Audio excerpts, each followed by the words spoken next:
நீதிமொழிகள் புஸ்தகம் 21ஆம் அதிகாரம். நீதிமொழிகள் புஸ்தகம் 21வது அதிகாரம் 31வது வசனத்தை இந்த மாதத்துடைய வாக்குத்தத்தமாய் கர்த்தர் கொடுத்திருக்கிறார். எடுத்து வாசிங்களேன். குதிரை யுத்த நாளுக்கு ஆயத்தமாக்கப்படும், ஜெயமோ கர்த்தரால் வரும். கண்களை மூடுவோமா? ஜெயமோ கர்த்தரால் வரும். எங்களை கிருபையாய் நேசிக்கிற அன்பின் நல்ல தகப்பனே, 12வது மாதத்துல இந்த முதல் தேதியில உங்க பாதத்துல வந்து நிற்கிறோம். நீங்க பேசுவீங்கன்னு நம்பி வந்திருக்கிறோம். உங்க வார்த்தைகளுக்கு மன்னாவாய் போஷிப்பீர் என்று சொல்லி நம்பிக்கையில வந்து நிற்கிறோம். நீர் எங்களை உடைய மன்னாவை அனுப்பி போஷிக்க வேண்டும் என்று சொல்லி உடைய பாதத்தை நோக்கி ஆண்டவரை முத்தமிடுகிறோம். ஆண்டவரே, நீர் எங்களோடு பேசும் உங்க முகத்தை பார்க்கிறோம். உடைய கண்களிலே எங்களுக்கு கிருபை கிடைக்கட்டும். ஆண்டவரே, இந்த 12வது மாதம் உடைய வார்த்தையை அனுப்பி எங்களை ஆட்டி தீட்டி அரவணைத்து தாங்கி ஏந்து தப்பு வைத்து வழி நடத்துங்க. ஆண்டவரே, அந்த ஆராதனை வந்திருக்கிறவர்களுக்கும் ஆண்டவரே, இதை கேட்கிற இதை பார்க்கிற எல்லாருக்கும் ஒரு ஆசீர்வாதத்தை, ஒரு ஜெயத்தை நீ தந்தருள வேண்டும் என்று சொல்லி ஜெபிக்கிறோம். அதற்கு முன்பாக என்னை தாழ்த்துகிறேன். உமக்கு முன்பாக நான் எம்மாத்திரம் ஆண்டவரே, என்னை தகுதிப்படுத்தி சரிப்படுத்தி உடைய வார்த்தை சொல்லக்கூடிய ஒரு கருவியால் என்னை மாற்றும். நீர் பேசும், நாங்கள் கேட்கிறோம். நான் கேட்கிறேன். இயேசுவின் இன்ப நாமத்தில் ஜெபிக்கிறோம் அன்பின் நல்ல தகப்பனே, ஆமென். அல்லேலூயா. மாதத்துல கர்த்தர் சொல்லுகிறார், குதிரை யுத்த நாளுக்கு ஆயத்தமாக்கப்படும், ஜெயமோ கர்த்தரால் வரும். 11 மாதங்கள் நடந்துட்டோம். 11 மாதங்கள் கடந்து வந்துட்டோம். இந்த 12வது மாதத்துல கர்த்தர் சொல்லுகிறார், ஜெயத்தை கொடுக்கிற மாதமாய் இந்த மாதம் இருக்கும். ஜெயம் என்று சொன்னால் என்ன? வெற்றி. ஜெயம் என்றால் வெற்றி. ஜெயம் என்றால் பதில். ஜெயம் என்றால் கிருபை. ஜெயம் என்றால் உதவி. இந்த மாதத்துல கர்த்தர் நமக்கு ஜெயத்தை கொடுக்க போகிறார். நாம் எதை எதிர்பார்க்கிறோம்? கிருபை எதிர்பார்த்த கிருபை தருவார், உதவியை எதிர்பார்த்த உதவி தருவார், வெற்றியை எதிர்பார்த்த வெற்றியை தருவார், நன்மைகள் எதிர்பார்த்த நன்மைகளை தருவார், ஆசீர்வாதத்தை எதிர்பார்த்தா ஆசீர்வாதத்தை கர்த்தர் தருவார். அல்லேலூயா. உங்களுக்கு எல்லாமே என்னன்னு கேட்டா, நம்ம தேவனுடைய சமத்துல எல்லாவற்றையும் கர்த்தர் நமக்கு தரவர் ஆயத்தமா இருக்கிறார். கர்த்தர் நல்லவர். கர்த்தர் நல்லவர். சொல்றாரு, ஜெயம் கர்த்தரிடத்திலிருந்து வரப்போகிறது, மனுஷனிடத்திலிருந்து அல்ல. நாம நினைக்கலாம் 11 மாதங்கள் முடிச்சிட்டோம், 12வது மாதத்துக்கு வந்துட்டோம். இந்த மாதம் என்ன நடக்க போகுது? ஜெயம் கொடுக்கிற ஆண்டவர் நம்மோடு கூட இருக்கிறார். வெற்றியை கொடுக்கிற ஆண்டவர் நம்மோடு இருக்கிறார். தோல்விகளை மாட்டுகிறவர், நஷ்டங்களை மாட்டுகிறவர், கடன்களை மாட்டுகிறவர், வியாதிகளை மாட்டுகிறவர், தோல்விகளை மாட்டுகிறவர் நம்மோடு கூட இருக்கிறார். அல்லேலூயா. இந்த மாதம் ஜெயம் கொடுக்கிற மாதம். கர்த்தர் நமக்கு ஜெயத்தை கொடுக்கிற மாதம். அல்லேலூயா. ஜெயமோ எங்கிருந்து வரும்? கர்த்தரிடத்திலிருந்து வரும். கர்த்தராலே வரும். குதிரை யுத்த நாளுக்கு ஆயத்தமாக்கப்படும். அது ஆயத்தமாக்கப்படுகிறது. ஆனா ஜெயத்தை கொடுக்கிறவர் கர்த்தர். உங்களுக்கு எனக்கு ஜெயம் கர்த்தரிடத்திலிருந்து வரப்போகிறது. உதவிகள் கர்த்தரிடத்திலிருந்து வரப்போகிறது. நன்மைகளை கர்த்தரிடத்திலிருந்து வரப்போகிறது. நிச்சயமாக அற்புதத்தை கர்த்தர் செய்வார். ஒரு 3 காரியங்களை மாத்திர இந்த வாரத்துல சொல்லி முடிக்க விரும்புகிறேன். ஒன்று, இந்த மாதத்துல எதிலிருந்து ஜெயத்தை கர்த்தர் கொடுக்க போகிறாரா? வியாதியில் இருந்து கர்த்தர் ஜெயத்தை கொடுக்க போறாரா? எதிலிருந்துங்க? வியாதிகளிலிருந்து. இன்னைக்கு கடைசி நாட்கள் வந்துட்டோம். இந்த ஆண்டை பார்த்து விட்டோம், முடிப்போமா முடிக்க மாட்டோமா என்று கலங்கி கொண்டிருக்கலாம். ஒருவேளை நம்முடைய வாழ்க்கை இருக்கிற விளைவுகளை எங்க கொண்டு போய் நிறுத்தணும்னு சொல்லி தெரியாம இருக்கலாம். வியாதிகள் நம்முடைய வாழ்க்கையில எங்கேயோ கொண்டு போய் கொண்டிருக்கிறது. எங்க சரீரம் இன்னைக்கு ஏதோ நடந்து கொண்டிருக்கிறது, என்னமோ ஆய்கொண்டு இருக்குது என்று கலங்கி கொண்டிருக்கலாம். ஆனா கர்த்தர் இன்னைக்கு சொல்லுகிற காரியம், நம்முடைய சரீரத்தில் இருக்கிற வியாதிகளை கர்த்தர் மாட்டி போட்டு ஒரு ஜெயத்தை கர்த்தர் தரப்போகிறார். அல்லேலூயா.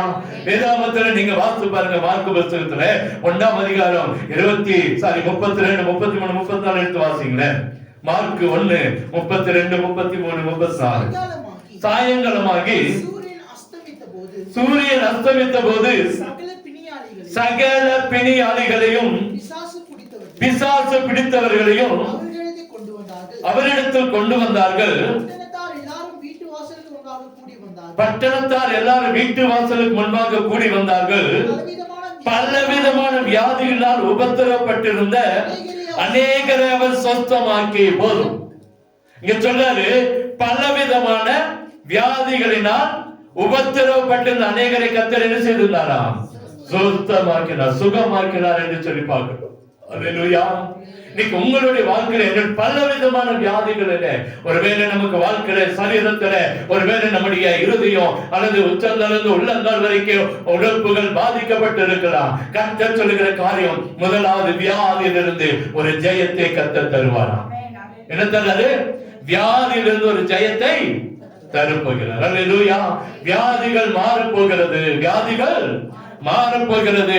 வியாதியை கர்த்தர் மாட்டி போட்டு ஒரு அற்புதத்தை கர்த்தர் செய்து முடிக்க போகிறார். அல்லேலூயா. சந்தோஷமா இல்லையா? வியாதிகளிலிருந்து ஒரு விடுதலை கொடுக்கிற மாதம் இந்த மாதம். நிச்சயமாய் வியாதிகள் மாட்டப்பட்டு கர்த்தர் இந்த ஆண்டை பார்த்து முடிக்க கர்த்தர் கிருபை பாராட்டுவார். அல்லேலூயா. இங்க பாருங்க, ஒரு எசேக்கியேல் பாருங்க, 2 ராஜாக்கள் 20ஆம் அதிகாரம் 1ஆம் வசனத்தை வாசித்து பார்த்தோமா, அங்க எசேக்கியேல் வியாதிப்பட்டு இருந்தான்.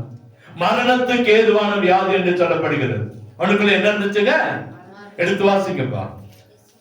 2 ராஜாக்கள் 20 1ஆம் அதிகாரம், 20ஆம் அதிகாரம் முதல் வசனம்.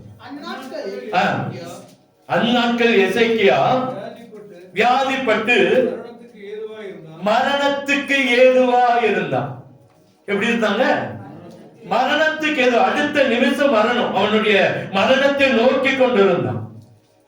எசேக்கியாவோட வாழ்க்கையில ஒரு மரணம் சம்பவிக்குது. அதுக்கு முன்பாக தூதர்கள் எல்லாம் சொல்றாங்க, பாருங்க, உங்களுடைய காரியத்தை எல்லாம் ஒழுங்குபடுத்திக்கப்பா, வீட்டின் காரியத்தை எல்லாம் என்ன செய்ய ஒழுங்குபடுத்திக்கோ, நீ சீக்கிரம் சாக போற. எப்படி இருந்திருக்கும்? எப்படி இருந்திருக்கும்? இன்னைக்கு சாவுன்னு சொன்னாலே என்ன வரும்? கோபம் வரும். நிறைய பேர் நீ செத்துருன்னு சொன்னா கோபம் வருதா இல்லையா நமக்கு? அது அது எப்படி என்றோ மன்னிக்க முடியாத ஒரு குற்றமா ஆயிடுது. அப்படித்தானுங்களே? ஆனா ஈஸியா சொல்ற ஆட்கள் இருக்கிறாங்க. ஆனா ஆண்டவர் சொல்றாரு, வியாதி மரணத்துக்கு ஏதுவா எசேக்கியா விழுந்திருந்தா. ஆனா 6ஆம் வசனம் வாசிங்க, அது 26. உன் நாட்களோடு 15 வருஷத்தை என்ன செய்வேன்?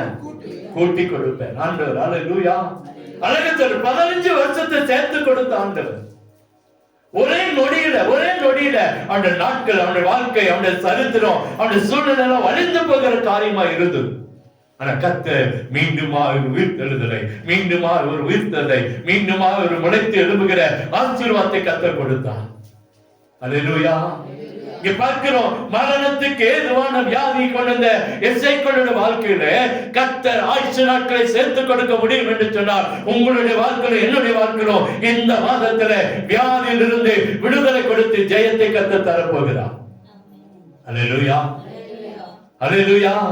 வியாதியிலிருந்து ஒரு ஜெயம், மரண கட்டுகளிலிருந்து ஒரு ஜெயம், மரண கட்டுகளிலிருந்து ஜெயம். யோவான் 11 அந்த 43ஆம் வசனத்தை வாசிக்கும் போது அங்கே கர்த்தர் சொல்றார், லாசருவே வெளியே வா. அழகா சொல்றார். எடுத்து வாசித்து பாருங்க, அங்க யோவான் 11:43.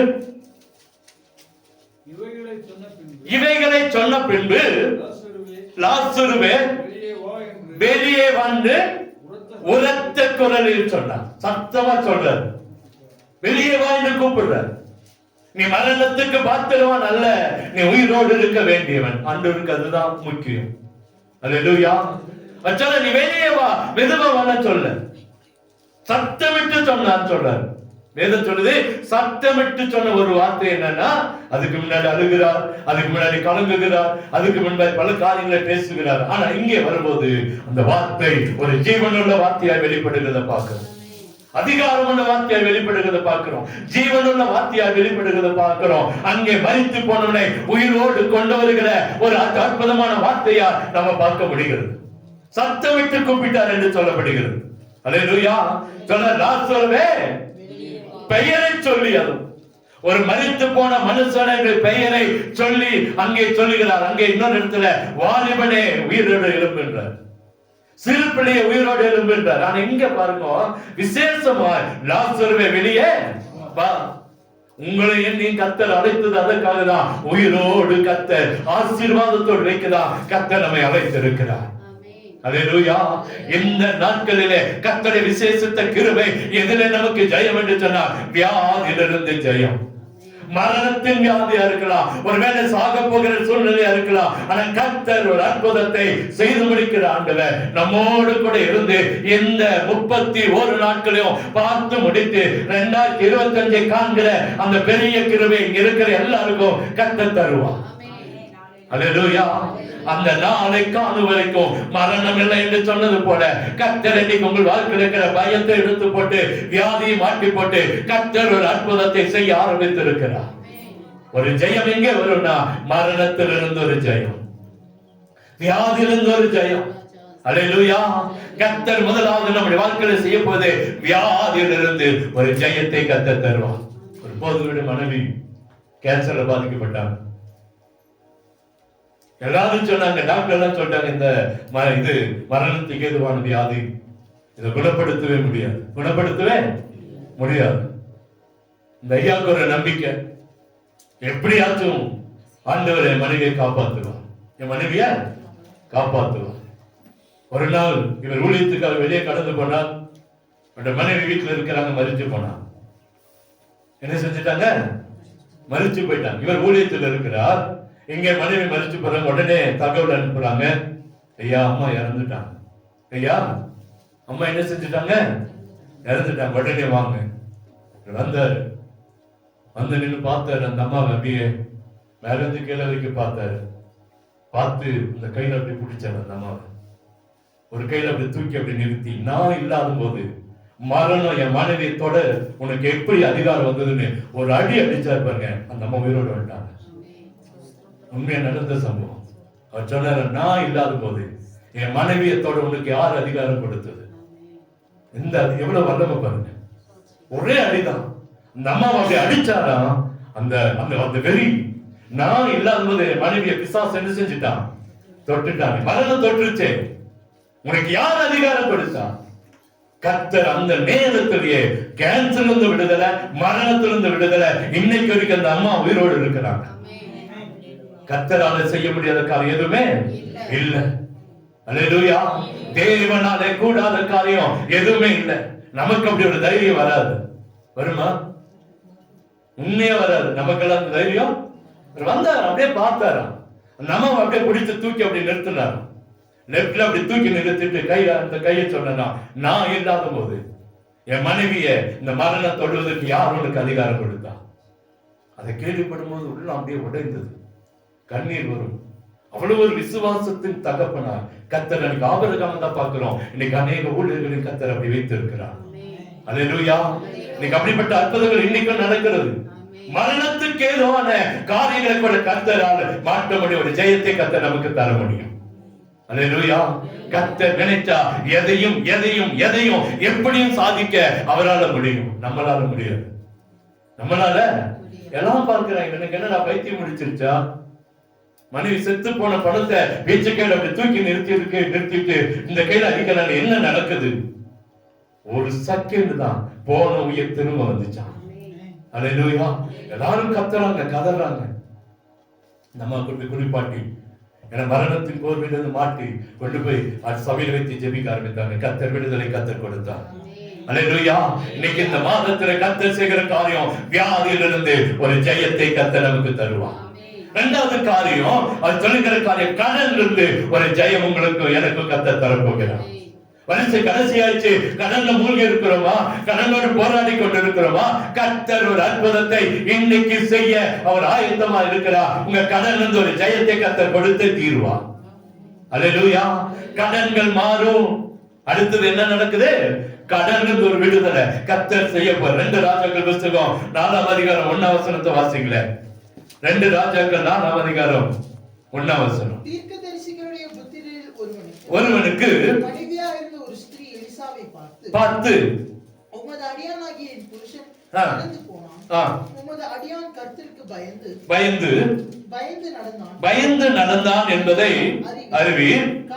கடன் கொடுத்தவன் இப்போது என் 2 குமாரரையும் தனக்கு அடிமைகளாக்கிக் கொள்ள வந்தான் என்றான். அல்லேலூயா. ஒரு தேவ மனுஷனுடைய கூக்குரல் தான் இது. தேவ மனுஷனுடைய கூக்குரல். தேவனை அறிந்த ஒரு சகோதரி, தேவனை ருசித்து பார்த்த ஒரு சகோதரியுடைய வேதனையான கூக்குரல் தான் இது. உலகத்து மனுஷன் அல்ல, ஒரு தீர்க்கதரிசியின் மனைவி. ஆண்டுடைய தெய்வ சமூகத்துல வந்து தேவ மனுஷத்துல ஒரு சொல்லுகிற ஒரு காரியம், ஐயா இன்னைக்கு என் கணவன் நிறைய கடன் பட்டுட்டாரு, இந்த கடனை அடைக்க எனக்கு வழி இல்ல, அவரு மதித்து போயிட்டார், என் பிள்ளைகளை அடிமையாக்க நினைக்கிறாங்க கடன் கொடுத்தவங்க, இதுக்கு என்ன மாற்று வழி? என்ன மாற்று வழி? ஆண்டவர் பாருங்க அந்த கடன்ல இருந்து ஒரு ஜெயத்தை கர்த்தர் கொடுத்தார். எப்படி கொடுக்கிறார் பாருங்க. அதே அதிகாரத்துல அவசரத்தை வாசிங்க.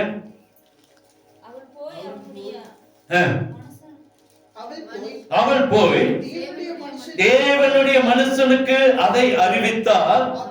அப்பொழுது அவன், நீ போய் அந்த எண்ணெயை விற்று உன் கடனை தீர்த்து மீந்ததை கொண்டு நீயும் உன் பிள்ளைகளும் ஜீவனம் பண்ணுங்கள் என்றான். அல்லேலூயா. சொல்ல, உன்னிடத்துல என்ன இருக்கு? உன்னிடத்துல என்ன இருக்குன்னு கேட்டவன் சொன்னா, என்ன இருக்கு? எங்க வீட்டுல கொஞ்சம் என்ன இருக்கு, கடலெண்ணெயோ நல்லெண்ணெயோ தேங்காய் எண்ணெயோ ஏதோ கொஞ்சம் இருக்கு, ஏதோ கொஞ்சம் இருக்கு. அன்னைக்கு ஒரு வேலை ஆலிவ் அந்த ஒளிவ எண்ணெயா இருந்திருக்கலாம். அந்த எண்ணெய் இருக்கு ஐயா. அவன் சொல்ற அந்த தீர்க்கதரிசி போய் அதை உங்க வீட்டுல போய் பூட்டி எல்லா பாத்திரங்களை வாங்கி அந்த பாத்திரத்துல எடுத்து ஊற்று, அதை வித்து கடனை அடைச்சிட்டு நீயும் பிள்ளையும் ஜீவனம் பண்ணுங்க. அதே போல அவன் செஞ்சா, அதே போல அவருடைய கடனை அடைக்க கர்த்தர் கிருபை கொடுத்தான். அல்லேலூயா. இன்னைக்கு உங்கள் கடனுக்கு ஒரு வழியை கர்த்தர் தர போகிறார். புதிதாய் அல்ல, புதிதாய் ஒரு ஆசீர்வாதம் அல்ல, உங்களுக்குள்ள இருக்கிறதை வைத்து உங்க கடன்களை அடைக்க கர்த்தர் உதவி செய்வார். உங்களுக்குள்ள என்ன இருக்கு? விவசாயம் செய்யலாம், வேலை செய்யலாம், அல்லது எதையோ நம்ம ஆசீர்வாதத்துக்காக செய்து கொண்டிருக்கிறோமே, இந்த காரியத்தை வைத்து வியாபாரம் செய்யலாம். எதையாவது வைத்து கர்த்தர் உங்கள் கடன்களை அடைக்க வழிவாசலை தரப்போகிறார். அல்லேலூயா. கர்த்தர் நல்லவருங்க. ஒருவேளை வானத்தின் பலகனியை திறந்துதான் என் கடனை அடைக்கணும் இல்ல, இருக்கிறதை வைத்து என் கடன்களை மாட்ட கர்த்தரால முடியும். முடியுமா? முடியாதா? ஒரு அற்புதத்தை அவரால் செய்ய முடியும். இந்த நவம்பர் மாசம் முடிச்சிருக்கிறோம், இந்த டிசம்பர்ல கடந்து வந்துட்டோம், இன்னும் என் வாழ்க்கையில கடன் இருக்கு நினைக்கிறீங்களா? கடனை மாட்ட கர்த்தர் ஒரு வழியை திறந்து உங்களுக்கு வாழ்க்கையில ஒரு ஜெயத்தை கர்த்தர் கொடுக்க போகிறார். கடன் இல்லாத ஒரு வாழ்க்கை. எனக்கு தெரிஞ்ச நிறைய பேருடைய வாழ்க்கையில கடன்களை கர்த்தர் மாற்றி வருகிறார். இன்னும் இருக்கிற கடன்களை கர்த்தர் மாற்ற போகிறார். அல்லேலூயா. இந்த வருஷத்துல ஒரு பெரிய சாட்சியை நீங்களும் நானும் கேட்க போறோம். என் வாழ்க்கையில் இந்த கடனை கர்த்தர் மாற்றி போட்டு எனக்கு ஜெயத்தை கொடுத்தா, ஒரு வெற்றியை கொடுத்தா. கடன்காரனுக்கு முன்பா நான் தலை குனியாம, கடன்காரனுக்கு முன்பா நான் வைக்கப்பட்டு ஓடாம, கடன்காரனை பார்த்து பயந்து போகாம என் கடன்களை அடைக்க கர்த்தர் வழிவாசலை உண்டாக்கி கொடுத்தா. கர்த்தர் நிச்சயமா செய்வாரா? செய்ய மாட்டாரா? செய்வார். அல்லேலூயா. கடன்களிலிருந்து ஒரு ஜெயத்தை இந்த மாதத்துல கர்த்தர் தருவார், செய்வார். கடன்களிலிருந்து ஒரு காரியத்தை கர்த்தர் செய்து போகிறார். நிச்சயமா அந்த தீர்க்கதரிசியின் மனைவி எப்படி அந்த ஆண்டவருடைய வார்த்தையின்படியே செய்ய ஆரம்பித்தா, கர்த்தர் அற்புதத்தை செய்து முடித்தார். அல்லேலூயா. எடுக்க என்ன செஞ்சுச்சான்? வந்து கொண்டே இருந்தான். ஒரு வீட்டுல கூட சொன்னேன், ஆண்டவர் கருத்துல கொஞ்சமா இருந்தாலும் அதுல கடைசி வரைக்கும் நம்ம ஆசீர்வதிக்கிற ஆண்டவர் அவர் தான். அல்லேலூயா. ஒன்றுமில்லாத நேரத்துல தான் கர்த்தர் அதிகமா நம்ம ஆசீர்வதிப்பார். கையில காசே இருக்காது, என்ன செய்யறதுன்னு தெரியாம இருக்கும், ஆனா கர்த்தர் ஒரு வழி உண்டாக்கி தருவார். இருக்கா இல்லைங்களா? நிறைய நேரத்துல பாருங்க, இருக்கும்போது கூட அந்த அனுபவம் தெரியாது, ஒண்ணுமே இல்ல, இன்னைக்கு என்ன செய்ய போகிறோம் அப்படின்னு சொல்லி அப்படியே சோர்ந்து போய் உட்கார்ந்து இருப்போம் பாருங்க. அன்னைக்குதான் கர்த்தர் ஒரு புதிய காரியத்தை கர்த்தர் செய்து முடிப்பார். இந்த மாதத்துல நம்முடைய வாழ்க்கையில் இருக்கிற கடனுக்கு ஒரு விடுதலை கொடுத்து ஜெயத்தை கர்த்தர் தர போகிறார். மூன்றாவது, தடைகளை மாட்ட போகிறார். மூன்றாவது என்னது? தடைகள். எதெல்லாம் நமக்கு தடையா இருக்கும் அதிலெல்லாம் கர்த்தர் ஜெயத்தை கர்த்தர் கொடுக்க போகிறார். தடைகளை உடைத்து போடுகிறவர் நமக்கு முன்பாக கடந்து போகிறார். அல்லேலூயா. ஏன்னா ஆண்டவருடைய கரத்துல வந்திருக்கிறோம். நம்முடைய வாழ்க்கையில் இருக்கிற தடைகளை கர்த்தர் நிச்சயமா மாட்டுவார். கோணலானவைகளை செவ்வையாக்குற தேவன் நம்முடைய ஆண்டவர். நம்ம ஆண்டவருக்கு ஒரு பேர் என்ன? கோணலான வழியை செவ்வைப்படுத்துகிற தேவன். தடைகளை உடைக்கிறவன் நமக்கு முன்பே கடந்து போகிறார். எடுத்து வாசித்து பாருங்க. ஆதியாகமம் புத்தகத்துல 26ஆம் அதிகாரம், ஆதியாகமம் 26 19 20 21 வாசிங்களேன். ஆதியாகமம் 26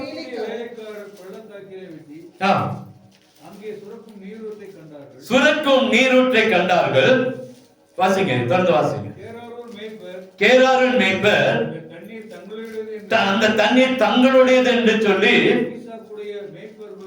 ஈசாக்குடைய மேய்ப்பர்களோட வாக்குவாதம் பண்ணினார்கள்.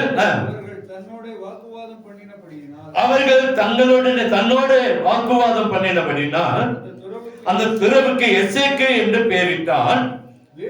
வேறொரு துறவை வெட்டினார்கள், அதை குறித்தும் வாக்குவாதம் பண்ணினார்கள். ஆகையால் அதுக்கு சித்தனா என்று பெயரிட்டான். எசேக்கு சித்தனா என்று சொன்னா தடைகள் என்று அர்த்தம். என்னது? தடைகள், பிரச்சனை, எதிர்ப்பு, வேதனை என்று அர்த்தம். ஆனா ஈசாக்குடைய வாழ்க்கையில பாருங்க, ஒரு பெரிய பஞ்சம். அந்த பஞ்சத்தின் மத்தியில ஈசாக்கு இன்னொரு தேசத்துல கடந்து போகிறான். அங்கே அவன் விதை விதைக்கிறான். அங்கே அவனுடைய வாழ்க்கையில ஆசீர்வாதத்தை கற்றெடுக்கிறான். அது ஆரம்பித்து கொஞ்ச நாட்கள்ல பிரச்சனையும் அங்கே வருகிறது. பிரச்சனை அங்கே வருகிறது.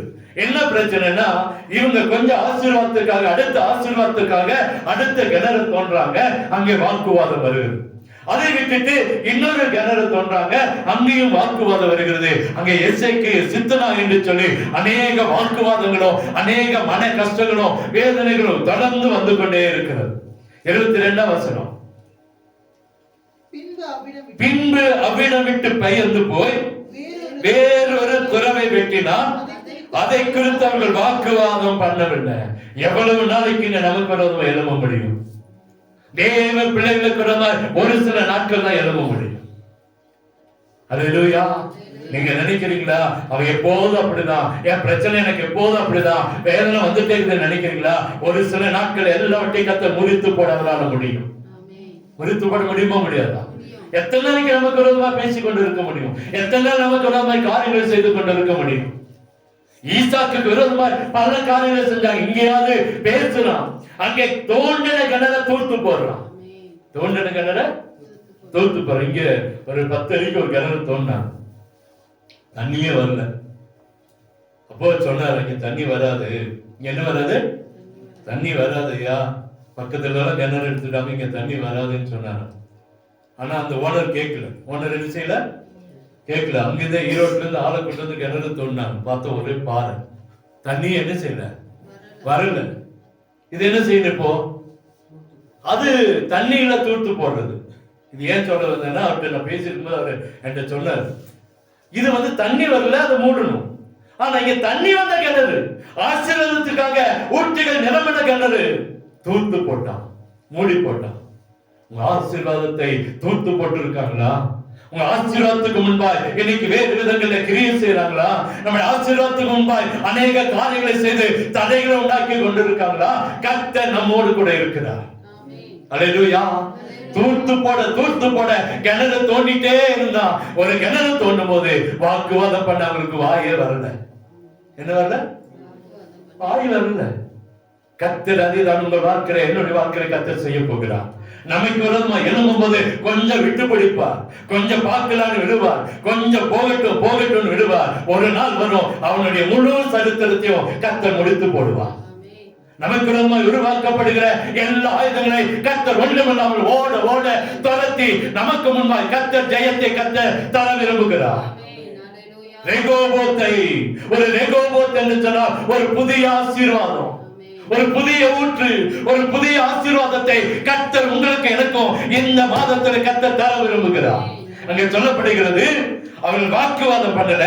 அப்பொழுது அவன் நாம் தேசத்தில் பலுகும்படிக்கு, தேசத்துல குறுகி போகல, குன்றி போகல, வெட்கப்பட்டு போகல, தோற்று போகல.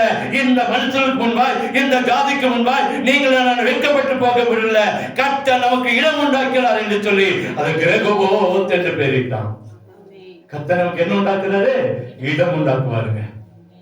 எங்கெல்லாம் அழைக்கப்பட்டதோ, எங்கெல்லாம் தடுத்தாங்களோ, எங்கெல்லாம் தடைகளை போட்டாங்களோ, எங்கெல்லாம் முன்னேற முடியாம காரியங்களை செய்தாங்களோ, அந்த இடத்துல எல்லாம் முன்னேறி செல்வதற்கு கர்த்தர் நமக்கு ஒரு வழியை தருவார். அல்லேலூயா. பயப்படாதீங்க. இந்த மாதம் ஜெயம் எடுக்கிற மாதம். இந்த மாதம் ஜெயம் எடுக்கிற ஆண்டவர் நமக்கு உண்மை கடந்து போய் கொண்டிருக்கிறார். நிச்சயமாக அற்புதத்தை செய்வார். வியாதியிலிருந்து ஜெயம், கடலிருந்து ஜெயம், தடைகளை மாட்டி நம்மை ஆசீர்வதிக்கிறதுல கர்த்தர் முன்னணியில் நிற்க போகிறார். அல்லேலூயா. கண்களை மூடுவோமா? கர்த்தர் சொல்லுகிற காரியம், முதலாவது அதனுடைய வியாதியிலிருந்து கர்த்தர் ஒரு ஜெயத்தை உங்களுக்கு எனக்கு தருவார். பலவீனப்பட்டு நிக்கிறீங்களாமா? ஐயா, பலவீனத்தோடு நிக்கிறோமா? வாலிப பிள்ளைகளை பலவீனத்தோடு நிக்கிறோமா? மாத்திரை சொல்லி இன்னைக்கு நம்மளை ஏமாத்தி கொண்டு இருக்கிறோமா? வியாதியை ஏமாத்தி கொண்டு இருக்கிறோமா? மாத்திரை போட்டா நல்லாதான் இருக்கும், ஆனா அது பிசாசு செய்கிற ஒரு ஏமாத்து வேலை. நிறைய நாட்கள் நம்ம மாத்திரையில காலங்கள் ஓடி போச்சு. நான் கடந்த நாட்கள் ஒரு ஐயா என்னட்டு சொன்னார், ஐயா ஏற்கனவே சொன்னேன்னு நினைக்கிறேன், இப்ப நான் ரேஷன் கடையில அரிசி வாங்குறது போல இன்னைக்கு ஹாஸ்பிட்டல்ல மாத்திரை வாங்கணும் ஐயா. ஒரு பைய எடுத்துட்டு போகணும், ஒரு பைய எடுத்துட்டு போனாதான் இன்னைக்கு மாத்திரை வாங்கணும். அவ்வளவு மாத்திரை தராங்க. ஒரு நேரத்துக்கு 10 மாத்திரை 8 மாத்திரை சாப்பிடணும். ஒருத்தர் பாஸ்ட் வந்து சொன்னார், ஒரு நாளைக்கு 15 மாத்திரை சாப்பிடணுமா? 15 மாத்திரை எவ்வளவு ஆச்சுங்க? 45 மாத்திரை 3 நேரத்துக்கும். சொல்லும் போது சொல்லுவாரு, சாப்பிட்டீங்களா ஐயா அப்படின்னு கேட்பேன். இல்லையா, ஊசி போடணும், ஊசி போட்டு கொஞ்ச நேரம் ஆயிட்டு தான் ஐயா சாப்பிடணும். எப்போது அந்த சாப்பாட்டுக்கு முன்னாடி என்ன கூப்பிடுவார், இப்பதான் ஊசி போட்டிருக்கிறேன், நான் கொஞ்ச நேரம் ஆயிட்டு தான் சாப்பிடுவேன். அப்படியே இருந்தவரை கர்த்தர் ஒரு அற்புதத்தை செய்திருக்கிறார். இந்த சுகர் இருந்து ஒரு கண்ட்ரோலை கர்த்தர் கொடுத்திருக்கிறார். டாக்டர் சொன்னார், ஐயா நான் இன்ஜெக்ஷன் போடாம இப்ப சாப்பிட ஆரம்பிச்சிட்டேன். கர்த்தர் நிச்சயமாய் இந்த வியாதியிலிருந்து ஒரு விடுதலை கர்த்தர் தருவார். அவரால் முடியும். மரணத்துக்கு ஏதுவான வியாதியிலிருந்து எசேக்கியேலை மீட்டெடுக்க முடியும் என்று சொன்னார். உங்களுடைய என்னுடைய வாழ்க்கை இருக்கிற வியாதியை மாற்ற கர்த்தரால் முடியும். இதே வார்த்தை தான் எனக்கு கர்த்தர் கொடுத்தார். மரணத்தோடு போராடிட்டு இருக்கும்போது நானும் அப்படிதான் எசேக்கியேலை போல அந்த சோர்பெருமா திரும்பி, ஆண்டவரே என்ன நோக்காண்டவரே என்ன வச்சிருக்கீங்க? இந்த ஆஸ்பத்திரியில ஒரு நாள படுத்திருக்கும்போது நான் கேட்டேன், என்னை குறிச்சு என்ன சித்தாண்டு, எனக்கு மன்னித்து ஒரு வாழ்க்கையை கொடுக்க மாட்டீங்களான்னு கேட்டேன். என்ன ஒரு வார்த்தை சொன்ன, எடுத்துக்கங்கப்பான்னு கேட்டேன். என்ன எடுத்துக்கங்கப்பான்னு சொல்லிட்டேன். அங்க நான் கேட்டேன், ஆண்டவர் நான் செஞ்ச தப்பு தான், என்ன மன்னிச்சிருக்கேன், எனக்கு ஒரு வாழ்க்கை கொடுங்க. ஆண்டு சொன்னாரு, எசேக்கியேலை போல உடைய ஆசீர்வாதத்தை நான் சேர்த்து தருவேன். நான் எத்தனை வருஷம் சொல்ல, எசேக்கியேலுக்கு 15 வருஷத்தேன்னு சொன்னாரு, எனக்கு எத்தனை வருஷம் சொல்ல. நான் ஒரு நாள் நினைச்சு பார்ப்பேன், இந்த வருஷம் கூட சேர்த்து கொடுத்துருக்கலாம், அடுத்த வருஷம் என்ன ஆகும் தெரியல. நான் கர்த்தர் என்னை வாழ வைக்கிறாங்க. ஏன் இதை சொல்றேன்னா, நம்முடைய மரணத்துக்கு ஏதுவான வியாதிகளை கூட கர்த்தர் மாட்டி போட்டு ஜெயத்தை கொடுக்க முடியும். எசேக்கியேலை விட 15 வருஷம் அவனுக்கு ஒருவேளை நமக்கு அதிகமான நாட்களை கூட சேர்த்து கொடுக்க முடியும். எண்ணிக்கையில் அல்ல, ஆயுசு நாட்கள் நமக்கு தருவார். ரெண்டாவது, நம்முடைய கடன்கள் இருந்து கர்த்தர் ஒரு ஜெயத்தை கர்த்தர் தருவார். கடனோடு போராடுறோமா? கடன் கட்ட முடியாம நம்ம சம்பாதிக்கிற பணம் நிறைய பேர் எனக்கு தெரியும். சம்பாதிக்கிற பணத்தை லோனுக்கும் அந்த சின்ன சின்ன லோனு இந்த கந்துக்காரன் எல்லாருக்கும் கொடுத்துட்டு கடைசியில் மிஞ்சிறது கொஞ்சமா இருக்கும். அது கூட ஒரு நாட்கள் இல்லாம இருக்கு. அதுக்கு ஒரு கடன் வாங்குற வாழ்க்கை. கர்த்தர் சொல்ற கடனை நான் மாத்துவேன், இந்த நிலைமை கர்த்தர் நான் மாற்றி போடுவேன்னு சொன்னார். நிச்சயம் உங்களுக்கு செய்வாருமே. கர்த்தர் நிச்சயம் ஒரு அற்புதத்தை உங்கள் வாழ்க்கையில கடனிலிருந்து கர்த்தர் ஒரு விடுதலை கொடுத்து ஜெயத்தை கர்த்தர் உங்களுக்கு தர விரும்புகிறார். உண்டாவது தடைகள் மாறும். எதெல்லாம் ஆசீர்வாதத்தை தடை பண்ணி இருக்குதோ, எதெல்லாம் உங்க நன்மைக்கு தடையா இருக்கிறதோ, எதெல்லாம் உங்க வாழ்க்கைக்கு தடையா இருக்கிறதோ, குடும்பத்துல சமாதானம் இல்லாம எதெல்லாம் தடையா இருக்குதோ, உங்க நிம்மதி எதெல்லாம் தடை பண்ணி கொண்டு இருக்கிறதோ, உங்க ஆசீர்வாதத்தை எதெல்லாம் தடை பண்ணி கொண்டு இருக்கிறதோ, உங்க தூக்கத்தை எதெல்லாம் தடை பண்ணி கொண்டு இருக்கிறதோ, அத்தனை கர்த்தர் உடைத்து போட்டு ஒரு ரெகோபத்தை, ஒரு புதிய ஆசீர்வாதத்தை, ஒரு புதிய நீரூற்றை இந்த மாதத்தில் காண கிருபை தருவார். நாங்க செய்ய வேண்டியது ஒண்ணு சொல்லி முடிச்சாரு. கடந்த நாட்களில் சொன்ன அதே காரியத்தை சொல்றேன். போதும், என் வாழ்க்கையை போதும்னு நினைச்சிடாதீங்க. வியாதியில கஷ்டப்படுற என்னை எடுத்துக்கன்னு சொல்லிடாதீங்க. கடல்ல கஷ்டப்பட எடுத்துக்காதுன்னு சொல்லிடாதீங்க. ஒருபோதும் உங்க வாயிலிருந்து இந்த வார்த்தை வர வேண்டாம். அநேக நேரத்துல கணவன் மனைவிக்குள்ள சண்டை வந்தோடனே நான் செத்து போனா நல்லா இருக்குன்னு சொல்றோம். அப்படி ஒரு வார்த்தையை சொல்லிடாதீங்க. நிறைய பேர் சொல்லுவோம், நான் செத்தாதான் உங்களுக்கு தெரியும் அப்படின்னு பேசுவோம். நிறைய பேர் நான் செத்து போயிடுறேன்னு சொல்லி முடிவெடுப்போம். அது இல்லை வாழ்க்கை. நான் கடந்த நாட்கள் சொன்னேன், அந்த அம்மா நான் பையனை பாத்திரமெல்லாம் வாங்கிட்டு வீட்டுக்குள்ள கதவை பூட்டிட்டு அந்த அம்மா அந்த எண்ணெயை எடுத்து ஊத்தி ஊத்தி கொடுக்க இந்த பசங்க வாங்கி வாங்கி அந்த 2 பசங்க வாங்கி வாங்கி வச்சாங்க. எவ்வளவு பாத்திரங்கள் இருந்ததோ அத்தனையும் நிரம்பிருச்சு. ஒரு வார்த்தை கேட்கிறாமா, மகனே பாத்திரம் இருக்காப்பா, இன்னொரு பாத்திரம் இருக்கா? அப்படிதான் கேட்டுப்பா. ஒவ்வொரு பாத்திரம் நிரம்பது இன்னொரு பாத்திரத்தை கொண்டு வா, இன்னொரு பாத்திரத்தை எடுத்துட்டு வா, இன்னொரு பாத்திரத்தை எடுத்துட்டு வா. அவன் நம்பிக்கையோடு கேட்டுட்டே இருந்தான். பையனு கொண்டு வந்துட்டே இருந்தான். கடைசியில வச்சோன்னாப்பா இன்னொரு பாத்திரத்தை எடுத்துட்டு வா. அவன் பையன் சொன்னாமா, பாத்திரம் இல்லம்மா. ஒரே நொடியில எண்ணெய் நின்று போயிட்டு. எப்ப பாத்திரம் இல்லைன்னு சொன்னானோ அந்த எண்ணெய் நின்று போயிட்டுங்க. நம்முடைய வாழ்க்கையில் அவிவிசுவாசமான வார்த்தை என்னைக்கு நம்முடைய நாவல வருதோ அன்னைக்கு ஆசீர்வாதம் நின்று போயிடும். மறந்துடாதீங்க, நன்மைகள் நின்று போயிடும். பயப்படவே பயப்படாதீங்க. கர்த்தர் என்னை வாழ வைப்பார். மரணத்துக்கு ஏதுவான வியாதி கொண்ட எச்சைகளை கூட வாழ வைக்க முடியும் என்று சொன்னா, மரணத்துக்குள்ள போன அடக்கம் பண்ணப்பட்ட லாசருக்கு ஒரு வாழ்க்கை தர முடியும் என்று சொன்னா, நம்முடைய வாழ்க்கையில் ஒரு வாழ்க்கை கொடுக்க அவரால் முடியும். அவரால் முடியும். ஒருபோது அவிவிசுவாசம் வார்த்தை நம்ம வாயிலிருந்து வரவே வேண்டாம். எப்போ அவர் பாத்திரம் இல்லைன்னு சொன்னானோ அப்பவே ஆசீர்வாதம் நின்று போயிட்டாதான் வேதம் சொல்லுதுங்க, நான் சொல்ல. தேவன் சொல்லுகிற வார்த்தை சொல்லுது. பரிசுத்த வேதாகமத்தில் எழுதப்பட்டிருக்கிற வார்த்தை அதுதான். அவிவிசுவாசம் வார்த்தை ஒன்று உங்க வாயிலிருந்து புறப்பட வேண்டாம். என்னை வாழ வைக்கிற ஆண்டவன். கஷ்டம் இருக்கு, நஷ்டம் இருக்கு, வியாதி இருக்கு, தோல்வி இருக்கு, பிரச்சனை இருக்கு, ஆனாலும் என் ஆண்டவர் என்னை கைவிட மாட்டார். என்னை வாழ வைத்து எனக்கு ஜெயம் கொடுப்பார் என்று சொல்லி அவரை விசுவாசத்தோடு நம்புங்க. நிச்சயமாய் கர்த்தர் ஒரு அற்புதத்தை நம்முடைய வாழ்க்கையில் செய்து முடிப்பார். நன்றி ஆண்டவரே, எங்களை கிருபையால் நேசிக்கிற அன்பு நல்ல தகப்பனே, எங்களோடு பேசிக் கொண்டிருக்கிற தெய்வமே உமக்கு ஸ்தோத்திரம். எங்களுடைய வியாதியிலிருந்து விடுதலை, எங்க கடன் இருந்து ஒரு விடுதலை, எங்கள் தடைகள் இருந்து ஒரு விடுதலை கொடுத்த தெய்வக்காய் கோடி ஸ்தோத்திரங்கள் இருக்கும். எல்லா தடைகளை உடைத்து போடுங்க, வியாதிகளை உடைத்து போடுங்க, மாட்டி போடுங்க, எல்லா கடன்களை எடுத்து போடுங்க, எல்லாரையும் ஆசீர்வதிங்கப்பா. இன்னைக்கு பிசாசு எங்களை கடனுக்குள்ளும் வியாதிக்குள்ளும் தடைகளுக்குள்ளும் சோர்வுகளுக்குள்ள கொண்டு போய் உண்மை நோக்கி பார்க்க முடியாம வச்சிருக்கிற ஆண்டவர், இந்த நிலைமைகளை மாற்றி போட்டு அன்பரே எல்லா பிரச்சனைகளுக்கு ஜெயத்தை கொடுத்து உண்மை அதிகமா நோக்கி பார்க்க எங்களுக்கு கிருபை கொடுக்கப்பா. அதிகமா ஜெபிக்கவும் வேதத்தை வாசிக்கவும் உங்களுடைய சமத்துல காத்து கிடக்கும் உதவி செய்யுங்க. நன்மையும் கிருபை ஒவ்வொருவருக்கும் உண்டாகட்டும். ஒவ்வொரு வீட்டுல இருக்கிற அப்பம், தண்ணீர், வருமானம், பொருளாதாரங்கள் ஆசீர்வதிக்கப்படட்டும். ஒன்றிலும் குறையில்லாம நிறைவான மேலான ஆசீர்வாதத்தை தாங்க.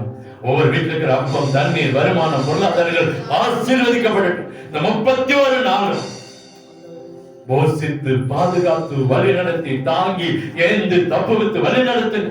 ஆபத்து, விபத்து, நாசமோசம் விலைக்கு பாதுகாத்துக் கொள்ளுங்க. வீண் செலவுகளுக்கு விலைக்கு பாதுகாத்துக் கொள்ளுங்க. வீணான ஓட்டங்களுக்கு விலைக்கு பாதுகாத்துக் கொள்ளுங்க.